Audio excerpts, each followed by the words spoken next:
పూజించడం పూజారి వంతు వరమివ్వడం అన్నది దేవత ఇష్టం.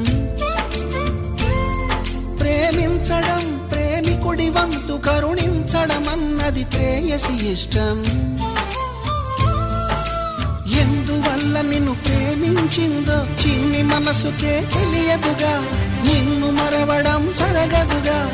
ఎందువల్ల నువ్వు కాదన్నావో ఎదురు ప్రశ్నలే వేయనుగా, ఎదురు చూపులే ఆపనుగా. ఏనాటికో ఒకనాటికి నీ ప్రేమ సాధిస్తా. నిన్ను చూడాలని ఉన్నా,